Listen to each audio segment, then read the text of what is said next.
Sa ulo ng ating mga balita, posibleng epekto ng tag-ulan sa mga sakahan, pinaghahandaan na ng Department of Agriculture. Rotational brownout sa lungsod, pansamantala lamang ayon kay Ormeco Director Lino Mendoza. Extension ng itinalagang deadline para sa pagsusumite ng Statement of Election Contribution and Expenditures hindi pa rin malinaw. Magandang gabi, Oriental Mindoro, ika-11 sa buwan ng Hunyo taong 2010. Ito po ang TVNet Newsline.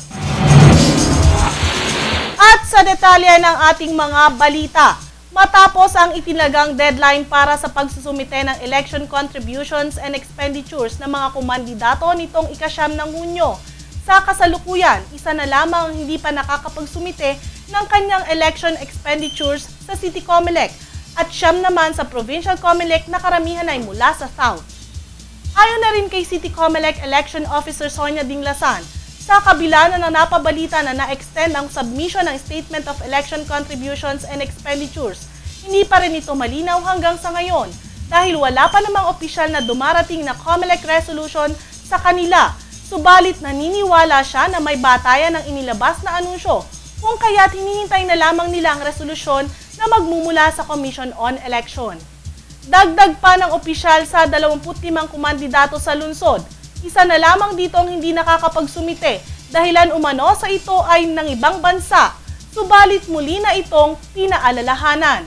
Samantala sa kabila ng hinihintay na resolusyon, umaasa naman ang Provincial at City Comelec na magko-comply ang lahat ng mga kumandidato kung saan sa ilalim ng Batas 7166, posibleng masampahan ng administrative case ang sinumang kandidato na hindi na makapagsumite nito.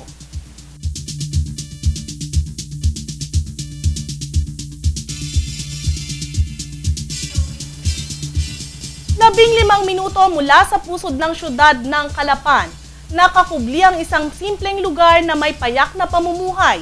Silipin natin ang barangay Tawagan sa report ni Ian Tobilio.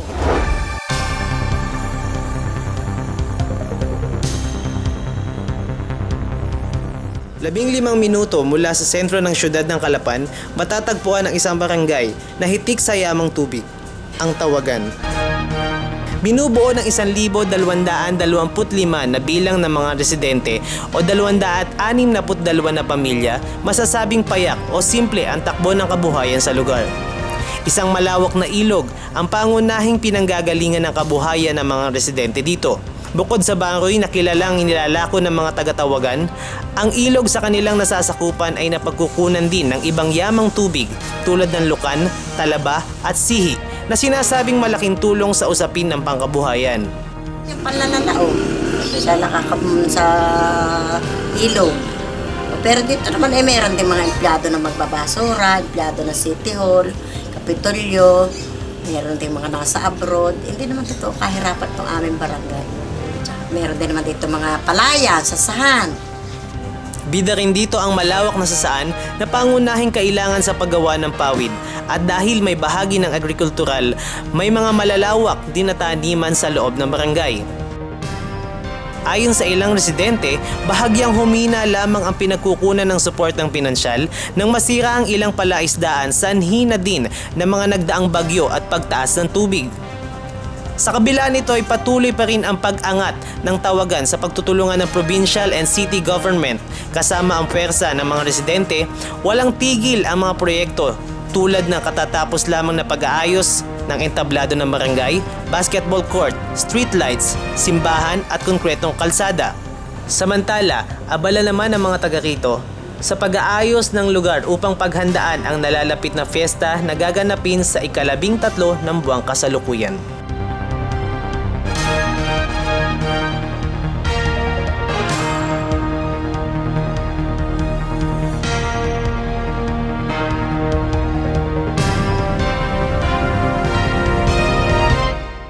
Susunod, posibleng epekto ng tag-ulan sa mga sakahan pinaghahandaan na ng Department of Agriculture. Yan at iba pang mga balita makalipas lamang ang ilang paalaala. Bakit ka kasi kumabit? Alam mong di tama yan, di ba? Huwag ka nang gumamit ng pag-aari ng iba. Nakakaperwisyo ka sa mga legal na cable. Lumalabo ang signal nila. Mahiya ka naman, hoy. Illegal na cable mo, putulin na. Ano, gusto mo bang umabot pa sa kulungan? Umiwas ka na sa gulo tsaka skandalo. Huwag maging kabit. Magpakabit ng tama ngayon. Supported by PCTA. I want my beating back. Let's go. Zor.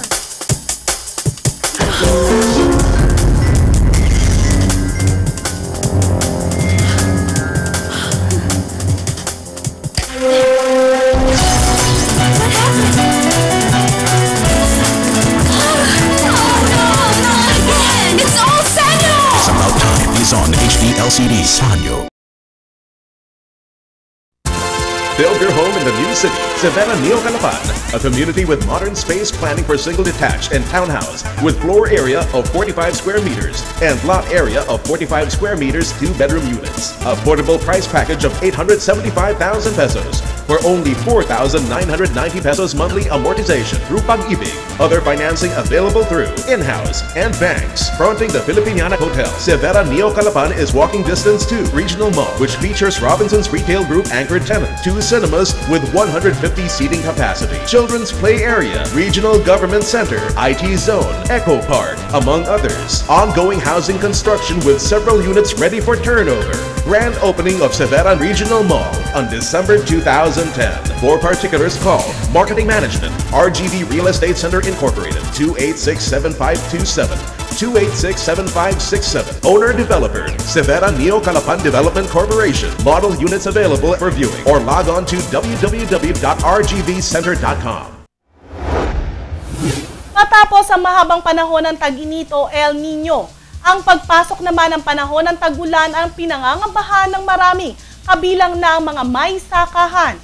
Sa naging panayam ng Newsline team kay Department of Agriculture Regional Director Antonio Gerundio, bagamat hindi masyadong naapektuhan ang lalawigan ng Silangang Mindoro dahilan sa kahit paano ay nakararanas pa ng tag-ulan dito, malaki ang naging pinsala ng El Nino sa rehiyon, partikular sa mga lalawigan ng Occidental Mindoro at Palawan kung saan bumabaan niya ang ani ng mga magsasaka.